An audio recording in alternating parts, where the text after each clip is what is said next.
"Dad, you're dead weight." Those words hit me like a sucker punch, right there in front of everyone, in the middle of the boardroom of the very company I built from scratch. Before I go on, drop a comment telling me where you're watching from, and hit subscribe. Because every time you take part, we prove together that respect within a family isn't a favor, it's a duty. The silence that followed was deafening. The wall clock seemed to tick each second, with cruel precision. My hands rested on the Iki, solid oak table, the same one I've carried with me since the first contracts. A table that bore the weight of my decisions and struggles. But in that moment, it felt more like a stage where I stood accused, and my own son was the prosecutor. I lifted my eyes. 2 engineers quickly looked away, as if wishing they could vanish. My secretary twisted a pen so hard it nearly snapped, and Amanda, my daughter-in-law, sat with arms crossed and a crooked smile, the kind of smile that didn't need words. To say, "I knew it all along." My blood pounded in my ears. My heart thrashed against my chest. For a moment I wanted to fire back, but my voice failed me. I swallowed hard. The phrase kept echoing, "dead weight." I thought about everything I had carried so Michael could be there, dressed in an expensive suit, preaching about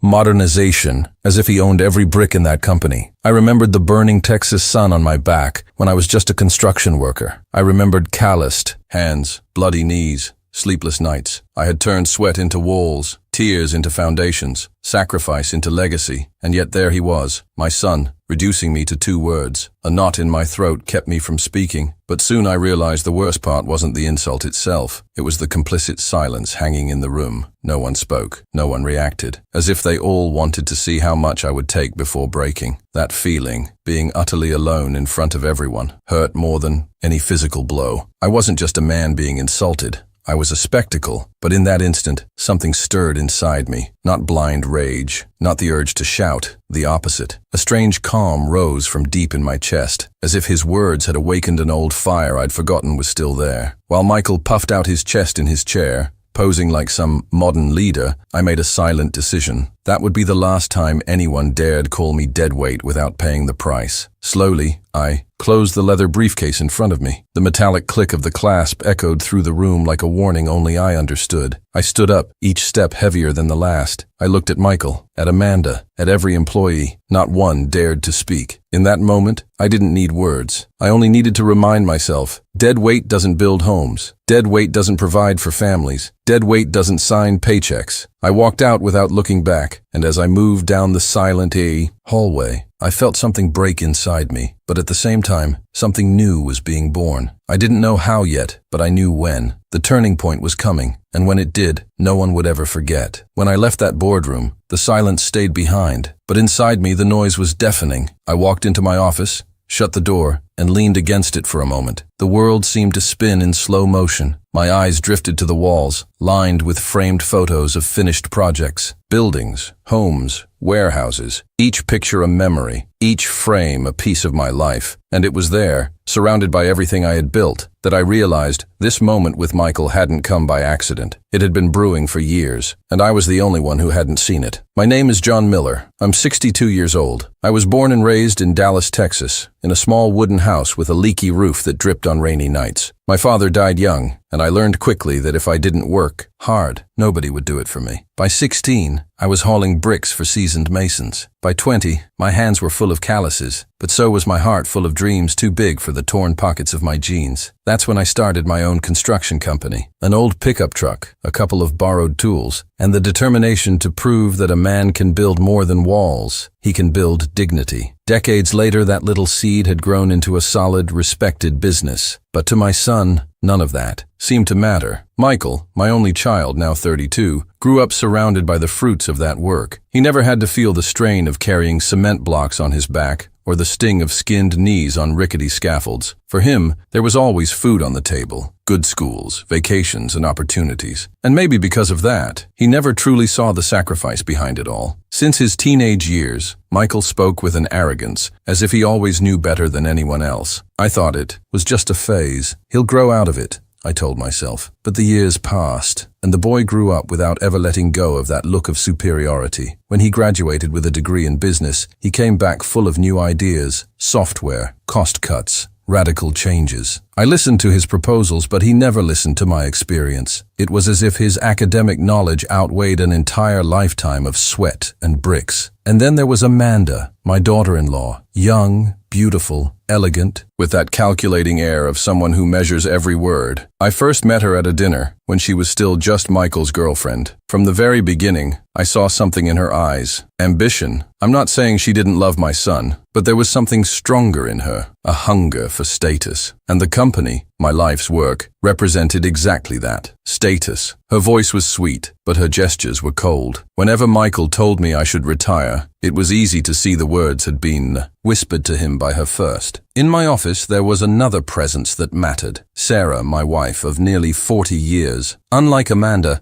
Sarah was quiet, almost invisible in meetings, but her eyes spoke more than any speech. She was the woman who held our home together while I worked endless nights, who raised Michael, endured my absences, and believed in me when everyone else said I wouldn't survive my first contract. Sarah saw what I refused to admit, that Michael not only didn't respect me, but he was being shaped by Amanda's ambition. How many times had she, in silence, squeezed my hand after a tense dinner and whispered, "John, open your eyes. He's not the same boy anymore." And I always answered, "He's my son. Sarah, he'll learn." But now I asked myself, learn what? If each passing day he seemed further and further from the roots that kept him standing. Beyond family, there were also my employees, men and women who had been with me since the very beginning. People who called me Mr. Miller, not out of obligation, but out of respect. I knew each of them by name. I knew who had a sick daughter, who was saving for their first home, who was still struggling with debts. I always believed that a company isn't built only with cement and concrete, but with people. And it was in front of those very people that Michael called me dead weight. The shame on their faces hurt even more than the insult itself. They knew who I was. They knew how hard I had fought, but they were powerless, tied down by hierarchy and the fear of losing their jobs. That collective silence struck me like a blow. It showed me the battle wasn't just against my son, but against everything he represented. The arrogance of believing that inheriting is the same as achieving. That late afternoon, still sitting in my office, I felt the weight of memories pressing down on me. The clock read 6 o'clock. Outside, the sky turned red, as if even the sunset carried anger. I closed my eyes and saw Michael as a child running across the yard with a toy car in his hands. That boy once called me a hero. Now, he called me a burden. It was hard to accept, but impossible to ignore. That's when I understood. This wasn't just the story of an ungrateful son. This was about a threatened legacy, about an entire lifetime of dignity being put on trial. And I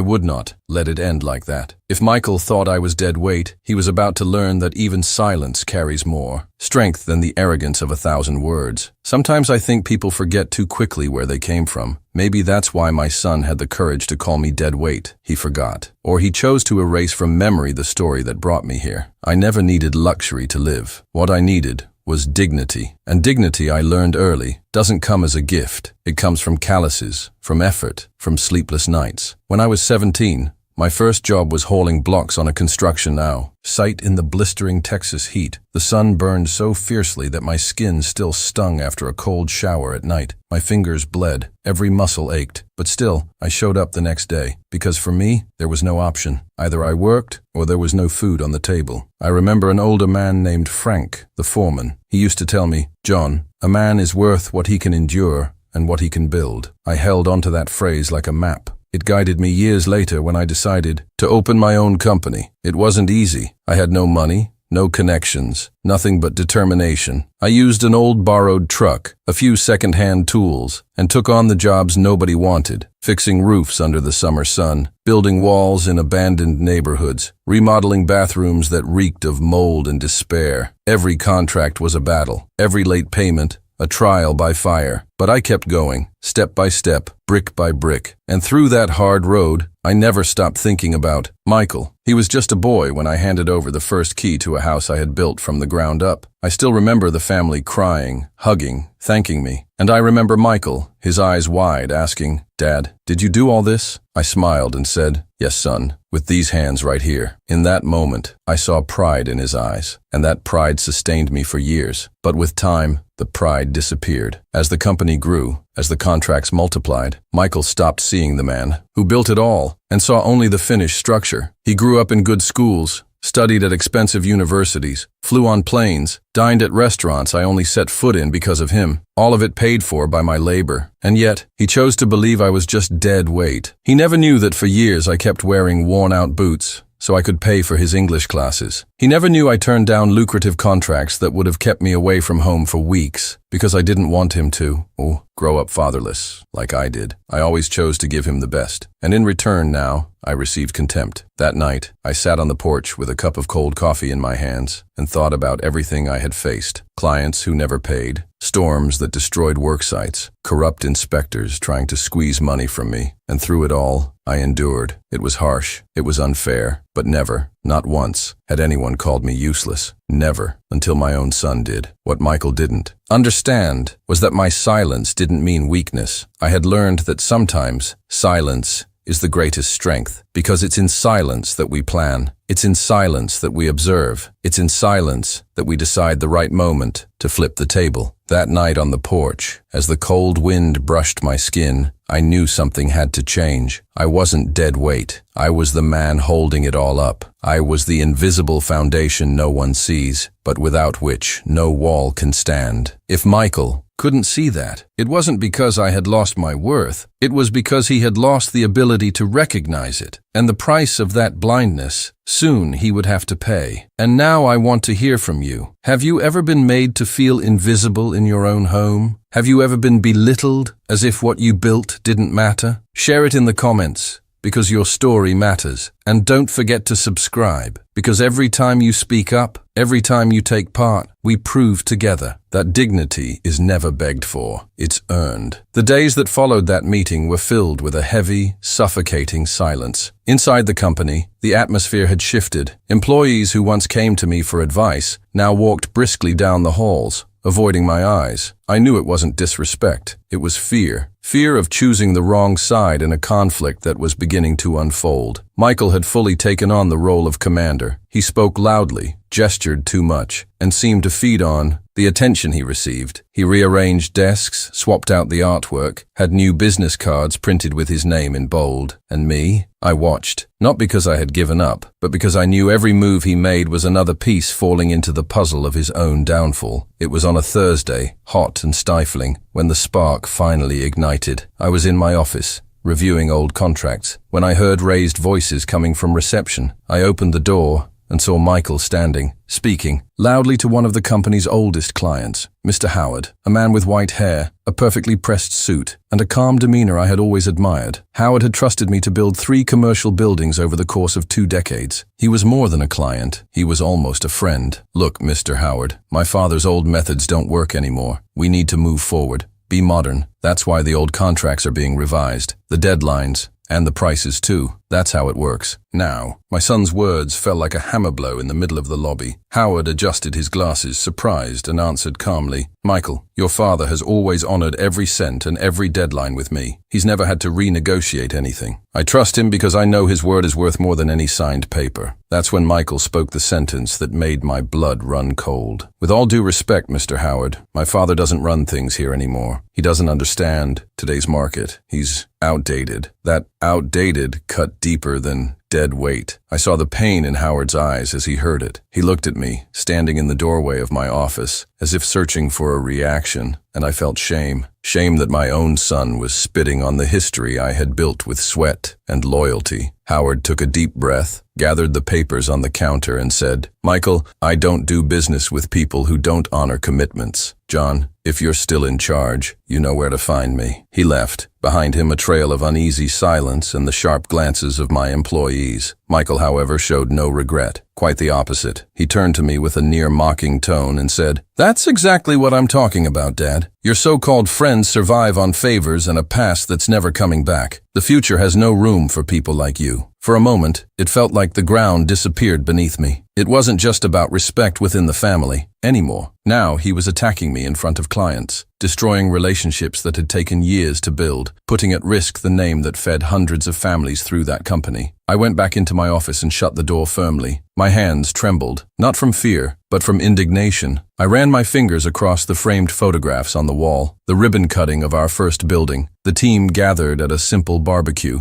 Michael and I years younger, smiling next to an excavator. He had erased from his memory the very origins of it all. The anger burned quietly inside me. This was no longer a disagreement between father and son. It was an assault on my legacy, and worse, it was a threat to the survival of everyone who depended on that company to put food on the table. That night at home, Sarah noticed the weight on my face. She sat beside me in the living room and whispered, "John, I warned you. He has no limits anymore." I didn't respond right away. I just stared at the flames dancing in the fireplace, remembering how every brick I had ever laid was built with discipline and honor. I could endure personal humiliation, but I could not allow Michael to destroy the trust of clients, nor turn an entire lifetime of work into dust. There, in front of the fire, I understood. This conflict was no longer just emotional. It had become open war, and I had no choice but to fight. After the incident with Mr. Howard, nothing was ever the same inside the company. It was as if a crack had opened, and each day brought a new fracture that threatened to bring everything down. Michael seemed determined to erase my presence. First, he removed my name from official emails, then from reports, until one day I noticed that on the new business cards he had ordered, without consulting me, only his name appeared as president. Mine was relegated to a single discreet line, founder. The word that once filled me with pride now sounded like an epitaph, as if I were nothing, more than a memory, an old black and white photograph. The micro-injustices piled up like drops of water falling on stone, small alone, but together strong enough to carve deep cracks. One morning I walked into the conference room for the presentation of a new project. Before I could sit at the head of the table, Michael slapped his palm on it and said, jokingly, but loud enough for everyone to hear, "Dad, that seat isn't yours anymore. Go sit in the corner. Take a little break." The forced, laughter of those present echoed like knives in my chest. I sat along the side, trying not to show the pain, but inside I felt the weight of every pair of eyes on me. No one defended me. No one. The following week, Amanda hosted a dinner at our house. She invited friends, relatives, even a few employees. At one point, she raised her glass, and with that calculated smile declared, "If it weren't for Michael, this company would have been stuck in the past. He has vision. He has courage." The guests applauded. I stayed silent. My own daughter-in-law was using my dining table to erase my history. Sarah, my wife,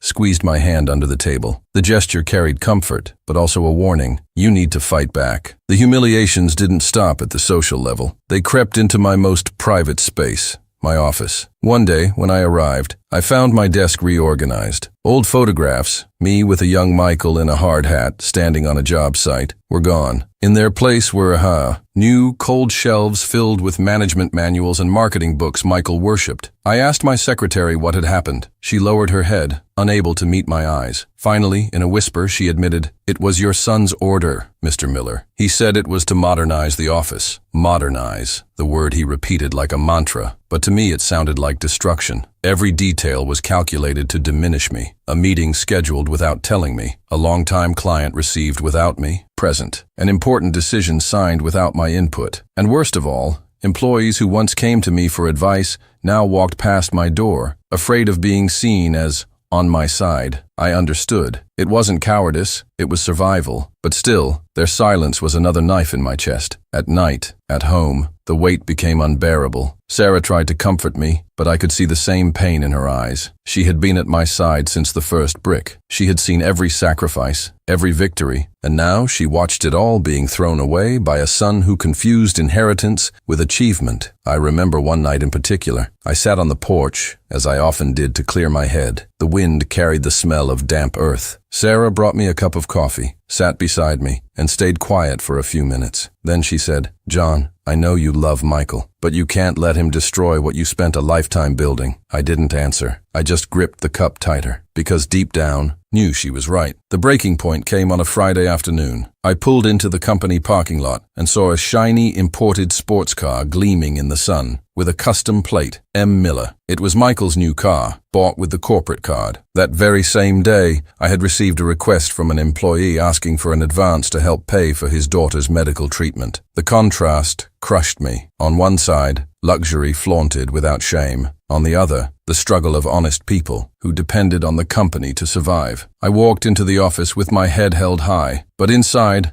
anger burned. I no longer saw just an arrogant son. I saw a real risk, a threat that could destroy not only my legacy, but the lives of everyone who depended on me. And it was in that mix of pain, shame, and indignation that something new was born inside me. A cold certainty, sharp as steel. The time for silence was coming to an end. And now I want to hear from you. Have you ever lived through small injustices piling up until you felt like you would explode inside? Have you ever been diminished by little details, as if someone were trying to erase your importance piece by piece? Tell me in the comments, because your voice matters. And subscribe to the channel. Every time you take part, we prove together that dignity can't be bought. Dignity is earned. Anger is loud. But revenge is born in silence. While Michael paraded his arrogance through the company's hallways, I began to gather the fragments of my dignity, not to hide them, but to sharpen each one like an invisible blade. To everyone else, I looked tired, defeated, ready to give in. But inside, every move I made was calculated. I started arriving earlier at the office, the parking lot still empty, my footsteps echoing alone. I would lock myself in and quietly open old files, contracts,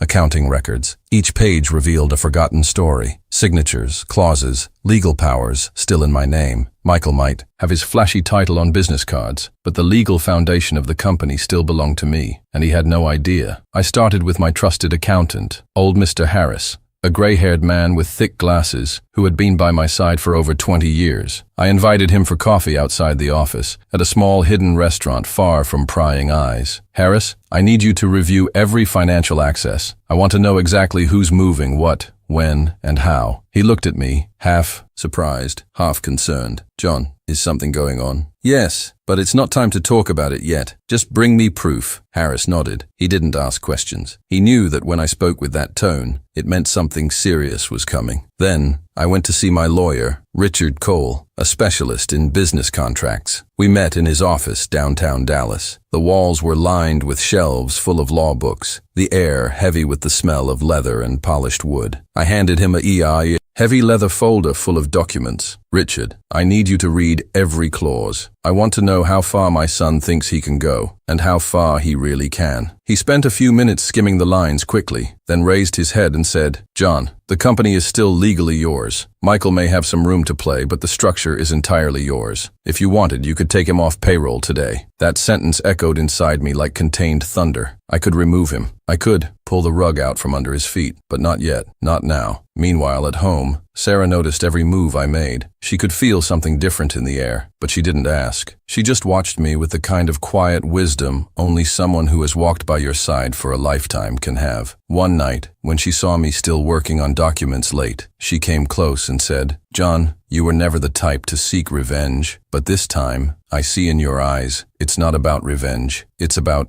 justice. I didn't answer. I just held her hand, letting the silence say everything. I started visiting construction sites again, something I hadn't done in a while. I put on my old hard hat, still stained with paint and cement, and walked the sites. I talked with bricklayers, engineers, electricians, asked about their families, listened to their struggles, shared old stories. I wanted them to remember who I was, not the man silenced in recent meetings, but the John who laid bricks at their side, who never left anyone unpaid, who grilled barbecue at the end of a project to celebrate together. I could see in their eyes that respect was still there, maybe dormant, maybe buried by Michael's attitude, but alive, and that gave me strength, because when the turning point came, I would need not only the law, but also their hearts. While Michael wasted company money on fancy dinners and luxury cars, I kept records, statements, invoices, receipts. Every unjustifiable expense was another brick in the wall I was building against him, and little by little I assembled a dossier, a thick stack of evidence, organized with precision. I knew that, at the right moment, those papers would be sharper weapons than any blade. During this time,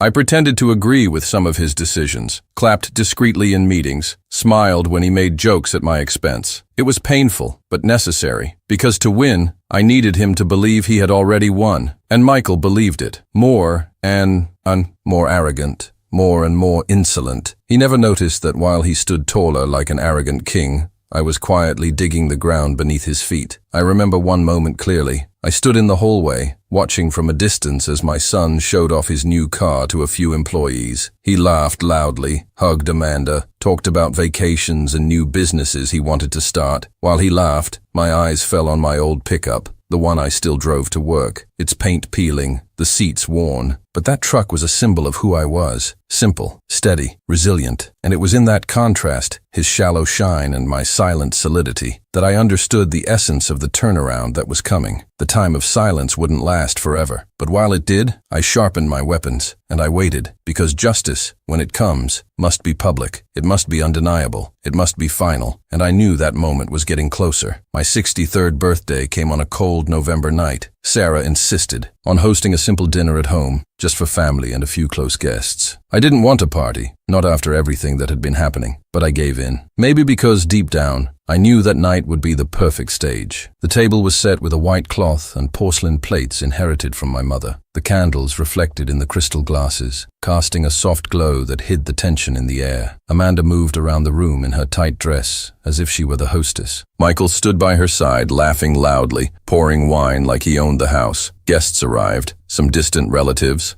Michael's colleagues, even 2 company employees he insisted on inviting to show off the new phase of the Miller family. I stayed quiet most of the time, just watching. My eyes shifted from side to side, noting every gesture, every glance. It was as if the entire room were a stage, and everyone already in position for the scene that was about to unfold. After dinner, Michael called for everyone's attention. He stood up, raised his wine glass, and with a smug smile said, "I want to make a toast. Tonight we celebrate my father's birthday. A man who's done a lot, that's true, but who now deserves to rest. After all, we all know the future doesn't belong to the old guard anymore. It belongs to those with vision, courage, and the energy to lead." Some guests laughed, others looked down. Sarah gripped her napkin tightly on her lap. I took a deep breath. My heart was pounding, but my eyes were steady. Amanda added, with irony in her voice, "It's good you can finally relax now, John. After all, carrying dead weight isn't good for anyone, is it?" The room split between nervous laughter and an awkward silence. That was the moment I knew. There was no turning back. The time had come. I stood up slowly. I didn't need to raise my voice to get silence. The sound of my chair dragging against the floor was enough. Every eye turned to me. I walked to the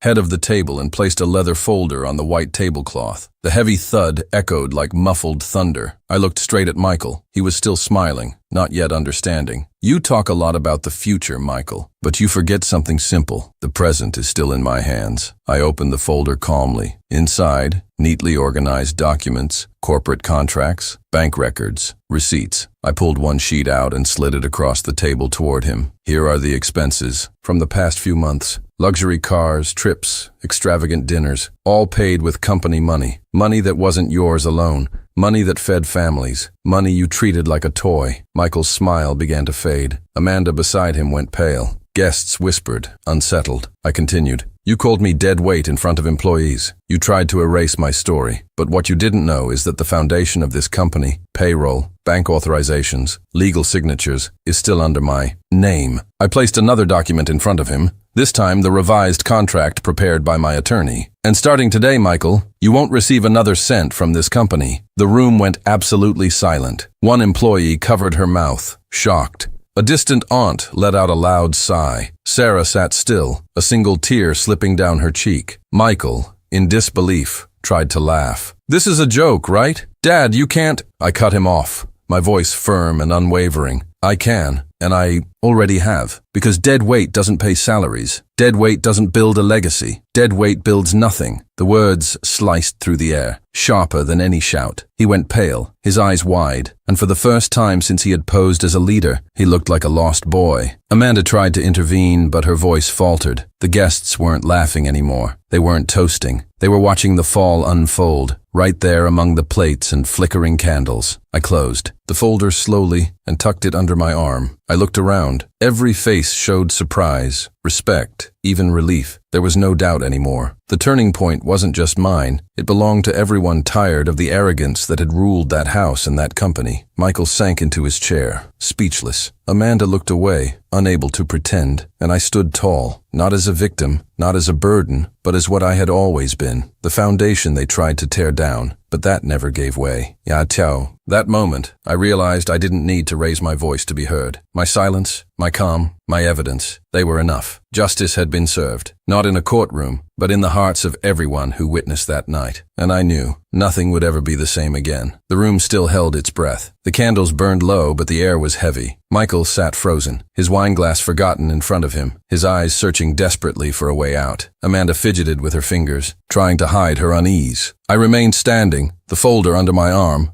every gaze on me. It was strange. Inside, my heart was still racing, but at the same time there was absolute calm, as if the weight of years had finally slid off my shoulders. Michael broke the silence. "Dad, this isn't fair. I just wanted to bring modern ideas. I just wanted to prove I could do things differently. You don't understand today's world." His voice wavered, almost childlike, and in that contrast, I saw it. The arrogant man who had insulted me in meetings had vanished. What remained was the insecure boy hiding behind a mask of power. I took a deep breath, stepped closer until I was right in front of him. I set the folder back down on the table, leaned forward slightly, and spoke in a firm, steady voice that carried through every corner of the room. "Dead weight doesn't pay salaries, and from this day forward, you'll get nothing." The words rolled out, like contained thunder. They didn't need to be loud. The weight of them was enough. For a few seconds, no one moved. The silence was almost tangible, cutting through the air like a blade. Then slowly, the murmurs began. One employee put her hands to her face, stunned. A distant uncle cleared his throat, trying to hide the awkwardness. And Mr. Howard, who had only come to the dinner out of respect for Sarah more than for me, bowed his head slightly in my direction as if to say, "Now you've done it, John." Michael tried to stand, but his legs gave out. Amanda tugged at his arm, but he pushed her away with a sharp gesture. "You can't do this, I'm your son." That's when I raised my eyes, looked straight into his, and answered with a coldness I didn't even know I carried. "Yes, you're my son, but an employee, never again." The words dropped like a stone in a lake. The ripples spread across the room, reaching every face, freezing every gesture. It was the final cut. There was no coming back from it. A shiver ran down my spine. Not of fear, but of release. It was as if, for the first time in months, maybe years, I had reclaimed my own voice. Sarah, beside me, discreetly wiped a tear, not of sadness, of relief. She knew, as I did, that this moment wasn't just about the company or money. It was about dignity. Amanda, pale, tried to keep her composure, but the trembling wine glass in her hand betrayed what she didn't want anyone to see: fear. She had always believed Michael was untouchable, that the power of youth and arrogance would triumph over experience. But now, before everyone's eyes, she saw the truth. Real power lay in the silence of the builder, not in the shouting of the destroyer. Michael, broken, whispered almost inaudibly, "Dad, why are you doing this to me?" I looked at him, without anger, without hatred, only with the firmness of a man who no longer needs to explain. "I'm not doing this to you. I'm doing it for the company, for the family, for myself, for everything you forgot." He lowered his head, defeated, and for the first time, there was no reply. That sentence, short, sharp, non-negotiable, wasn't just the end of the argument. It was the verdict. It was the line that separated the past from the future. I knew that from then on, he could scream,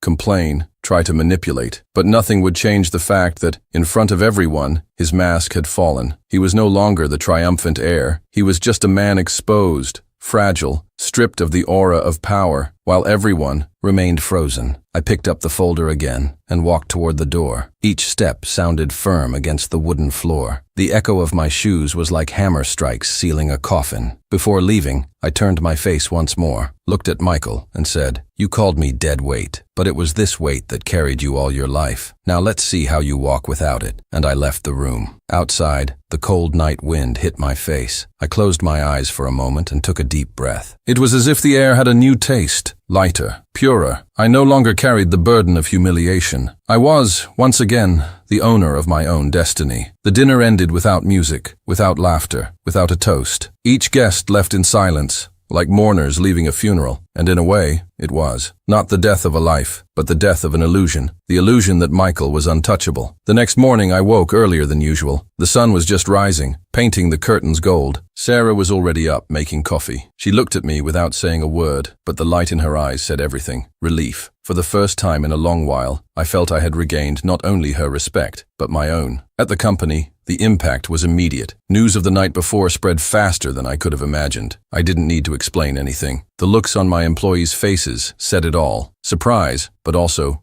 renewed respect. One of the senior engineers, David, walked up to me in the hallway, shook my hand firmly, and murmured, "Welcome back, Mr. Miller." In that simple phrase, I realized I was no longer alone. Michael, on the other hand, wasn't so lucky. On Monday, he showed up in a wrinkled suit, without his old air of superiority. He tried to act the part, but the hallways no longer opened for him like before. Some employees looked away. Others simply didn't greet him. The silence that once surrounded me now surrounded him. Not long after, Harris, my accountant, came to see me. He placed a detailed report on my desk. Michael's expenses, cars, parties, dinners, trips. The sum was obscene. "With this, we could open a lawsuit if you want, John." "But I think the public humiliation was already the biggest sentence he could ever get." I nodded. I didn't need to destroy him in court. The weight of his own fall would be enough. Amanda didn't take long to show her true colors either. With the accounts frozen and the credit cards canceled, she lost patience with reality. She began arguing with Michael in public, accusing him of losing everything out of arrogance, until a few weeks later, she packed her bags and left. The house that once hosted parties and dinners became silent, like an abandoned castle. Little by little, clients who had stepped away started coming back. Mr. Howard was the first to walk into my office. He entered with his immaculate suit, took off his glasses, looked me straight in the eyes and said, "I knew you wouldn't let this slide. I trust you, John. Always have." I shook his hand with the strength of a man who had just recovered not only a contract, but his dignity. Others followed. Each meeting felt like rebuilding not just business relationships, but my very identity. As for Michael, he tried for a while to stay in the company's shadow. But without salary, without support, without his wife by his side, he discovered the world outside my wings was colder than he ever imagined. A few months later, he decided to leave, said he would start his own business. I only wished him good luck. There was no more anger, just certainty. He would have to learn the hard way what it truly means to build something. For me, the consequences were different. I regained the respect of my team.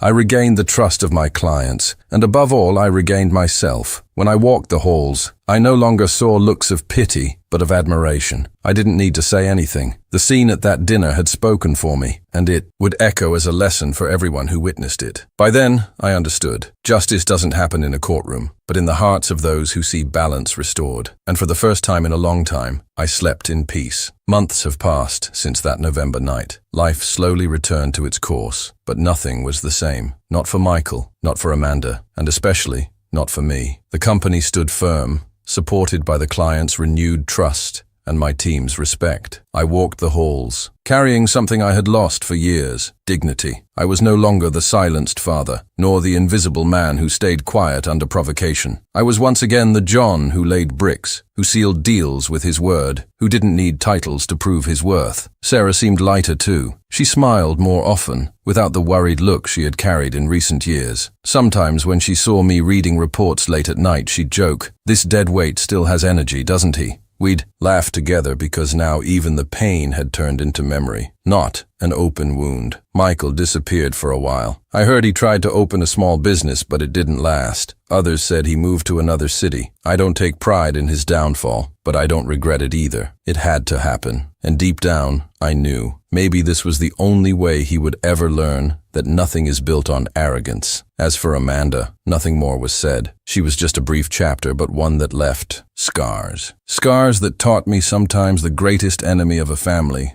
doesn't come from the outside, but from within. And me, I learned that silence isn't weakness. Silence can be preparation. It can be endurance. It can be the most powerful weapon of all when used at the right time. Today, when I look back, I don't just feel pain. I feel pride because I survived the greatest injustice of all, being erased inside my own home. And I turned humiliation into strength, shame into courage, insult into verdict. Sometimes I wonder what the future holds. I don't have all the answers, and maybe I never will. But one thing I know, no one will ever again dare call me dead weight. Because now, every person who was there that night, every employee who saw the turning point, every client who came back, they all carry the memory of what happened. And memories, unlike titles or business cards, can't be erased. If you've stayed with me until now, I want to leave something with you too. It doesn't matter how much they try to diminish you. It doesn't matter if they called you weak, useless, outdated. The truth is, only you know what you've built, and no one can erase that. Now I want to hear from you. Have they ever tried to silence you inside your own home? Have they ever made you feel like what you built had no value? share it in the comments, because your voice matters, and subscribe to the channel. Every time you comment, every time you participate, we prove together that dignity is never begged for, dignity is earned.